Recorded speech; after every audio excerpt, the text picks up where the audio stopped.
Bonjour à tous, vous êtes sur le podcast du vin pas à pas et je suis Yann de l'école de dégustation Le Coam et des masterclass de la dégustation. Et dans le podcast du jour, je voudrais vous parler de la dégustation à l'aveugle. En fait, c'est dans le cadre de la petite série dont je vous avais parlé qui porte sur la reconnaissance des cépages à l'aveugle, où j'avais bien pris soin de vous prévenir avant de commencer la série, pour vous dire quand je parle de reconnaissance, on va pas non plus trop s'enflammer, le but c'est de vous donner des repères, quelques clés pour mieux identifier tel ou tel cépage à l'aveugle. Donc il va y avoir plusieurs épisodes comme ça sur différents cépages. Mon but ça va être de vous donner quelques repères pratiques. Je vous donnerai aussi, dans cet épisode et dans ceux qui vont suivre sur les cépages, quelques petits exercices pour mettre en pratique, parce que c'est clair que s'il n'y a pas de mise en pratique, ça va être compliqué. Donc pour mettre en pratique la dégustation, pour effectuer des dégustations comparatives sur le cépage dont on parle. Donc le cépage, enfin plutôt les cépages dont on va parler dans cet épisode, ça va être le cépage Merlot et puis le cépage Cabernet Sauvignon. Donc en gros, ça veut dire qu'on va prendre les deux cépages rouges les plus plantés au monde, si on considère les cépages de cuve, donc les raisins qui nous servent à faire du vin. Ce que je vais faire dans un premier temps, je vais vous donner quelques caractéristiques. Bon là c'est plus pour on va dire, avoir quelques connaissances sur ces deux cépages dont on va parler. Et puis je vous donnerai aussi ce qui les caractérise en termes de niveau d'acidité, de tanin, d'alcool, de couleur. Parce que vous savez, pour faire simple, on peut schématiser tous les cépages par un petit diagramme sur lequel on va placer en fait le niveau d'acidité qu'ils ont a priori. Après ça varie en fonction des rendements, en fonction du climat, de l'exposition, en fonction des choix en termes de vinification. Ça peut varier, il y a beaucoup de facteurs. Mais globalement, on a certains cépages qui ont un potentiel d'acidité donné et d'autres tel potentiel de tanin, tel potentiel en termes d'alcool, etc. Donc ce que je vais faire, pour tous les cépages dont on parlera, je vous dirai celui-là en termes d'acidité, on peut partir par exemple sur 4 sur 5. Celui-là en termes d'alcool sur 5 sur 5. Vous voyez un petit peu l'idée, c'est vous donner une représentation imagée. Alors je vais vous le dire comme ça à l'oral, on est sur un podcast audio, donc quand je vous dis tel cépage a une acidité de 2 sur 5, 4 sur 5, c'est forcément pas très visuel, on est sur de l'audio. Donc ce que je vais faire, dans le mail qu'accompagne ce podcast, et puis dans l'article de blog aussi qu'accompagne ce podcast, je vous le mettrai en schéma, la représentation. Comme ça, si vous êtes en voiture ou en train de faire votre footing, vous aurez les instructions, les illustrations un petit peu de chaque cépage, ce qui domine, mais vous pourrez retrouver le visuel directement sur le blog. Alors, c'est parti pour le cépage Merlot. Première chose à savoir sur le cépage Merlot, c'est que c'est un cépage de deuxième époque moyenne. Alors là, vous êtes en train de vous dire, ça commence bien, qu'est-ce que tu racontes, Yann? Alors, deuxième époque moyenne, en fait, je fais référence à la classification Puglia. Je crois que j'en avais parlé sur le podcast d'introduction. En gros, c'est chaque cépage, il y en a certains qui ont besoin de beaucoup de soleil, de chaleur pour arriver à maturité, et d'autres beaucoup moins. Les cépages du sud, ils ont besoin de beaucoup de chaleur, c'est des cépages tardifs. Et les cépages du nord, ils ont besoin de moins d'ensoleillement, c'est des cépages précoces, pour faire simple. Et pour aller de précoce à tardif, on passe par différentes époques. Première époque, deuxième époque, troisième époque. Donc, le Merlot, c'est un cépage de deuxième époque moyenne, alors que le Cabernet Sauvignon, c'est plutôt un cépage de troisième époque, début de troisième époque. Qu'est-ce que ça veut dire, ce truc? Ça veut dire que le cépage Cabernet Sauvignon a besoin d'un peu plus de chaleur, d'ensoleillement pour parvenir à sa maturité. Parce qu'en réalité, il peut parvenir à sa maturité 10 jours après le Merlot. Ça veut dire que si vous êtes vigneron, vous avez des parcelles de Merlot de Cabernet Sauvignon, sous les mêmes conditions climatiques, le Cabernet Sauvignon, il est pas rare d'attendre 8 jours, 10 jours, pour qu'il atteigne sa maturité. 8 jours après le Merlot. Vous voyez l'idée. Donc ça veut dire que notre Cabernet Sauvignon est un peu plus tardif que le Merlot. Donc, même si ce sont des cépages qu'on va trouver dans les mêmes localisations approximativement, qu'on va d'ailleurs souvent trouver en assemblage, c'est pour ça que je les traite dans le même podcast, le Cabernet Sauvignon, on va lui réserver les parcelles les mieux exposées, voire les appellations ou les zones de production les plus chaudes. Autre point, comme on est dans les maturités, il faut savoir aussi que le merlot débourre avant le cabernet sauvignon. Et là aussi, ça peut être 10 jours avant. Alors, qu'est-ce que ça veut dire qu'il débourre avant? Ça veut dire qu'il fait son débourrement avant. Donc, c'est le moment où les bourgeons apparaissent. Et il y a un petit duvet qui part, qu'on appelle la bourre, d'où le terme de débourrement. Donc, c'est vers le mois d'avril. Donc, s'il débourre 10 jours avant, ça veut dire aussi qu'il y a une particularité en termes de climat pour le merlot. Ça le rend plus sensible s'il y a des gelées de printemps. Quand il y a des gelées de printemps, votre petit bourgeon sur le merlot, pour faire simple, il est apparu avant, du coup il est plus sensible, parce que les parties vertes sont plus sensibles au gel que les parties ligneuses, que les parties en bois en fait. Donc plus ça débourre tôt, plus c'est sensible au gel de printemps. Donc ça, c'est une autre différence entre le merlot et le cabernet sauvignon. Pour l'instant, je vous parle juste d'époque, de cycle de la vigne, mais ça permet déjà de comprendre pourquoi on peut avoir tel ou tel emplacement pour le merlot et le cabernet sauvignon, pourquoi on va chercher les zones les plus ensoleillées ou les terroirs qui vont permettre de favoriser la maturité de la baie pour le cabernet sauvignon, parce que c'est une variété qui est plus tardive que le merlot. Bon, ça c'est le premier point. Alors, l'autre chose qu'on va comparer maintenant pour ces deux cépages, c'est la notion de profil gustatif. Si j'évalue l'intensité colorante d'un vin sur une échelle de 1 à 5, imaginez par exemple un pinot noir qui n'a pas beaucoup de couleurs, un pinot noir d'Alsace, il va être à 1 ou 2, eh bien le merlot, il peut donner des vins avec une couleur plutôt soutenue, il y aurait 4 sur 5, mais le cabernet sauvignon, il peut aller jusque 5 sur 5. Donc on a dans les deux cas deux cépages qui sont en mesure de créer des vins avec des couleurs, des intensités colorantes bien soutenues, mais le cabernet sauvignon a un potentiel en pigments colorants qui est encore plus important. Maintenant je compare l'acidité. Je vais dire pour le merlot que j'ai typiquement des acidités autour de 2 à 3 sur 5. Par contre, pour le cabernet sauvignon, je peux atteindre 4 voire 5 sur 5. Donc le cabernet sauvignon, c'est un cépage qui a aussi plus d'acidité. Maintenant, je vais comparer pour le merlot en termes d'alcool. L'alcool pour le merlot, je peux être jusqu'à 4 sur 5 ou 5 sur 5. Donc ça veut dire pas mal d'alcool. Alors que pour le cabernet sauvignon, je serais plutôt à 3 sur 5, voire 4 sur 5 en fonction du climat. Ça veut dire que, je résume, le cabernet sauvignon donne plus d'acidité, mais un petit peu moins d'alcool que le merlot. Maintenant, je vais comparer en termes de tanin. En termes de tanin, un merlot type, on sera autour de 3 sur 5, alors qu'un cabernet sauvignon, on sera, en tout cas on a ce potentiel, 5 sur 5.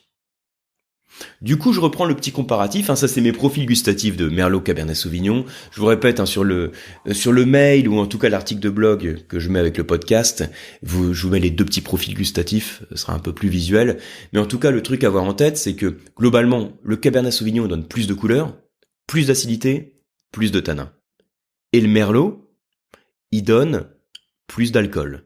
En gros, pour faire simple, je peux dire le cabernet sauvignon, il fait des vins qui sont durs à boire, qui sont austères, parce que les tanins en bouche et l'acidité, ça crée des sensations gustatives qui sont un peu austères, dans le sens où les tanins assèchent la bouche, et l'acidité fait saliver d'une salivation fluide, entre guillemets, l'acidité pique la bouche. Bon, encore c'est pour imager le truc.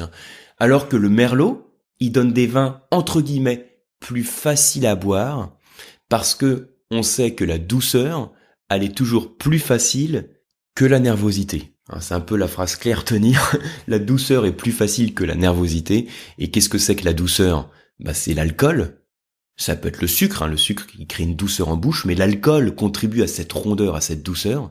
Et la nervosité, qu'est-ce que c'est ? C'est l'acidité. En ce qui concerne les arômes, parce que là je vous ai parlé du profil gustatif, mais dans le vin, dans les cépages, on va aussi parler du profil olfactif. Donc le merlot, je vais vous citer quelques arômes types.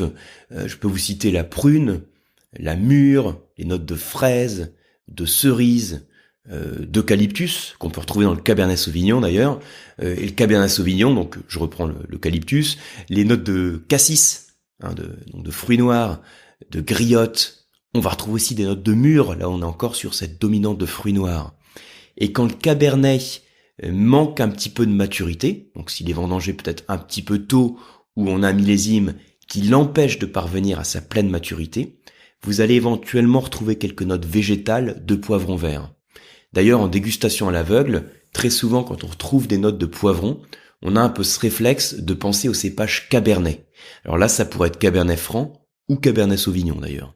Autre chose dont je veux vous parler, c'est la localisation clé, un petit peu les emplacements préférés de ces cépages. Alors, on va le retrouver, je vous disais, souvent dans les mêmes zones viticoles, et on va les retrouver très souvent en assemblage, le Cabernet Sauvignon et le Merlot. On va le retrouver bien sûr à Bordeaux. Donc pour le Cabernet Sauvignon, ça va être typiquement le cépage de la rive gauche, sur les vins du Médoc, sur les Graves, les Pessac-Léognan par exemple. Alors que pour la rive droite, par exemple dans le Libournais, on retrouvera plus de Merlot. Puis après, dans le nord de la rive droite, on retrouvera aussi du Merlot, éventuellement du Cabernet Franc. Au-delà de Bordeaux, c'est aussi des cépages qu'on va retrouver dans le sud-ouest. Je pense à Bergerac, à Buzet, Côte de Duras, Pécharmant. Tout ça, c'est des appellations dans lesquelles on va retrouver cet assemblage bordelais. Ensuite, on va le retrouver aussi, on va les retrouver tous les deux en Australie, au Chili. C'est d'ailleurs les cépages les plus plantés, Cabernet Sauvignon, Merlot au Chili. On va le retrouver en Italie aussi. Il faut savoir que le Merlot, c'est le cépage le plus planté après le Sangiovese et le Montepulciano, les deux grands cépages italiens. Donc juste après, il y a le Merlot. On va le retrouver aussi aux États-Unis, on va le retrouver en Afrique du Sud, on va retrouver aussi en Australie. Là aussi, Cabernet Sauvignon Merlot, c'est les cépages rouges les plus plantés après la Syrah. Quand on parle de rouge d'Australie, le réflexe c'est de penser au cépage Syrah, qu'on appelle Shiraz, et juste après, c'est l'assemblage bordelais. Et si j'insiste sur l'expression, sur le terme assemblage bordelais, c'est pour vous dire, c'est quelque chose à retenir. Quand on parle d'assemblage bordelais, il faut avoir en tête ces cépages, ces deux cépages, Cabernet et Merlot. Donc ça serait, pour être plus précis, Cabernet Franc, Cabernet Sauvignon, Merlot. Là, je me centre sur Cabernet Sauvignon, Merlot. Et pourquoi ce sont deux cépages qui sont régulièrement assemblés? Alors, par rapport à ce que j'expliquais tout à l'heure, ça doit être, c'est plein de bon sens. À chaque fois qu'on fait un assemblage entre deux baies de raisin, le but, c'est de créer un résultat, donc d'un vin, qui soit meilleur, pour faire simple, qui ait un équilibre qui soit plus plaisant. Alors, qu'est-ce qui caractérise le Cabernet Sauvignon? On a dit qu'il avait beaucoup d'acidité et beaucoup de tanin. Ça le rend austère. Pour créer un vin qui soit plus équilibré, ce que l'on va faire, c'est qu'on va apporter de la rondeur, de la douceur à cette puissance, à cette austérité, à cette nervosité qui est caractéristique du Cabernet Sauvignon.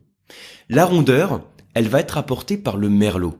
Parce qu'on a vu que le Merlot, il avait un bon niveau d'alcool potentiel, 4 sur 5, voire 5 sur 5. Donc c'est cet alcool potentiel qui lui confère de la douceur qui va permettre de créer un assemblage et donc un vin équilibré. Le but, on en a un qui adoucit l'autre. On a la puissance de l'un qui est atténuée par l'autre. Voilà, donc pour l'instant, ce que j'ai fait sur le Cabernet Sauvignon et le Merlot, je vous ai parlé de cycle de maturité en comparant le débourrement et la maturité de ces deux cépages. Donc pour comprendre que globalement en France, on les trouve plutôt dans la zone méridionale et qu'on va les retrouver ensuite à l'échelle du monde sur beaucoup de vignobles du monde. Je vous ai dit en comparant les deux que le Merlot était plus sur les sols plus froids et le Cabernet Sauvignon va affectionner les sols plus chauds pour parvenir à sa maturité, ce qui explique d'ailleurs que dans le Bordelais, sur les sols de graves, de gros cailloux de la rive gauche, qui favorisent la maturité, on trouve plutôt du Cabernet Sauvignon, alors que sur les sols froids, calcaires, argilo-calcaires du Libournais, on va trouver plus de Merlot. Je vous ai parlé des différences en termes de profil gustatif, et donc ce qui expliquait aussi comment jouait l'assemblage de ces deux cépages. Ce que je voudrais vous donner maintenant, c'est une partie un petit peu pratique, parce que là on est quand même un peu dans la théorie, et le but, si on veut progresser à l'aveugle, c'est pas simplement d'avoir un petit profil gustatif et puis une liste d'arômes sous les yeux. Il faut pratiquer, et le top pour pratiquer, c'est de faire de la dégustation comparative. Et là, je vais vous proposer deux exercices différents de dégustation, on va dire sur deux niveaux différents. On va dire un niveau basique et un niveau, comme on pourrait dire, avancé, un niveau premium, un niveau avancé, on va dire. Donc le niveau basique, ça va consister à vous procurer 3 vins, donc 3 vins rouges, c'est basique mais quand même, donc 3 vins rouges. Vous allez prendre un assemblage Cabernet Sauvignon, Merlot du Médoc, donc sur un vin jeune. Vous allez prendre un jeune Gamay, donc par exemple un jeune vin du Beaujolais, et vous allez prendre une jeune Syrah, par exemple un jeune Saint-Joseph, vallée du Rhône septentrionale. Et vous allez déguster ces 3 vins, alors je vais dire à l'aveugle, vous pouvez les déguster donc d'abord sans le faire à l'aveugle pour voir les différences qu'on a. Et moi ce que je recommande parfois, je vous l'ai déjà dit, c'est vous mettez ensuite, une fois que vous avez fait vos fiches de dégustation sur chacun des verres, vous identifiez les verres. Alors pour ça, si vous êtes tout seul, parce que c'est parfois c'est mieux de le faire à plusieurs, mais si vous êtes tout seul, vous pouvez quand même pratiquer. Vous mettez un petit papier du type un post-it par exemple, sous le pied du verre avec le numéro ou le nom du vin. Médoc, Gamay, Syrah. Bon, là c'est pas trop difficile, mais c'est pour vous montrer le principe. Ensuite, vous allez intervertir les verres, donc vous savez plus où se trouve tel ou tel verre, et vous refaites votre dégustation. Et ça permet vraiment de se concentrer sur les sensations et pas être influencé par ce que vous attendez du verre de vin. La différence que vous allez constater, c'est que votre Gamay va être beaucoup plus fruité, moins tannique, en général moins coloré que les 2 autres vins, avec beaucoup de fraîcheur, là aussi beaucoup d'acidité, mais ce sera un vin qui sera entre guillemets plus facile, plus léger à boire. Et la Syrah va avoir des caractéristiques olfactives différentes. Ça veut dire que vous allez éventuellement retrouver des notes épicées, de poivre ou des notes florales, je pense à la violette, voire quelques notes de fruits noirs. Et puis vous allez avoir un niveau de tanin qui va être moins dur, parce que l'acidité sera aussi moins intense, et l'acidité plus les tanins, c'est quelque chose qui a tendance à renforcer l'austérité, voire l'amertume en bouche. Et donc, une fois que vous aurez fait ce petit exercice de dégustation, je disais, de niveau basique sur ces 3 cépages, vous pouvez vous amuser à aller un petit peu plus loin et prendre par exemple, on va dire par exemple un Saint-Julien, donc sur la rive gauche du Bordelais, dans la zone du Haut-Médoc, un Saint-Émilion, donc là on part sur la rive droite dans le Libournais, dominé par le cépage Merlot. Donc là vous aurez d'un côté une dominante Cabernet Sauvignon avec le Saint-Julien, une dominante Merlot avec le Saint-Émilion, et puis un vin de Pays d'Oc, par exemple sur un 100% Cabernet Sauvignon. Et là, ce qui est intéressant, alors vous allez comparer les 2 assemblages, vous allez constater qu'entre ma rive gauche et ma rive droite, je constate en général plus d'austérité, des tanins plus fermes, plus d'acidité que sur la rive droite, le Libournais, on aura plus de rondeur, plus de fruits, même si dans les 2 cas, vous pouvez avoir un bon potentiel de garde. Le Cabernet Sauvignon, c'est quand même un cépage qui a une bonne aptitude au vieillissement, parce que le fait qu'il ait des tanins et de l'acidité, ce sont des antioxydants, ça lui permet de tenir au cours du temps dans votre cave. Et quand vous allez déguster votre IGP du Languedoc, vous allez constater en général que même si vous êtes sur un 100% Cabernet Sauvignon, vous n'avez pas forcément l'austérité que vous aviez sur un jeune vin du Bordelais dominé par le Cabernet Sauvignon. Parce que le climat, l'ensoleillement, fait que vous atteignez des maturités dans votre Cabernet Sauvignon qui lui apportent de l'alcool. Et l'alcool, c'est la rondeur. Le fait d'avoir une bonne maturité phénolique et une bonne maturité, ce qu'on appelle technologique, donc un bon niveau d'alcool, ça rend le vin aussi plus équilibré, plus rond et entre guillemets toujours plus facile à boire, moins vif, avec des tanins moins fermes. Donc voilà pour ces 2 petits exercices de dégustation. Je vous répète, si vous écoutez que la version audio du podcast, n'hésitez pas à jeter un coup d'œil sur le blog où je vais mettre les schémas des profils gustatifs. Et puis éventuellement, je vous mettrai aussi les petits exercices de dégustation que je viens de vous citer, comme ça vous aurez tout dessus. Et puis n'hésitez pas à me partager vos commentaires si vous avez pu faire les exercices de dégustation, ce que ça vous apporte et quelles sont les difficultés que vous rencontrez. Merci beaucoup pour votre attention, donc je vous dis à très bientôt sur le prochain podcast. J'espère aussi vous retrouver sur les cours du COAM. Je profite de la fin du podcast pour vous faire un peu de pub quand même. Donc vous avez toujours une offre de formation diplômante qui vous est proposée sur le vin. Donc ça peut être les WSET, Wine and Spirit Education Trust. Donc on est les seuls dans la francophonie à vous proposer des programmes de formation à distance agréés par le WSET. Je vous propose également une gamme de formations diplômantes donc vous avez le CFV sur les fondamentaux du vin, le CCAVF qui est une certification sur les vins de France, qui existe maintenant à distance, donc la première certification à distance sur les vins de France qui est proposée à distance. Le CCAVF, vous l'avez sur le site du COAM. Et puis, je vous retrouve donc dans pas longtemps, à la fin du mois, donc c'est vraiment dans pas longtemps. Si vous écoutez le podcast au moment de sa sortie, on arrive vers la fin du mois, pour la prochaine masterclass qui va être consacrée au vin d'Andalousie. Merci à tous pour votre fidélité, merci à tous pour vos retours, ça me touche toujours beaucoup, et je vous dis à très bientôt.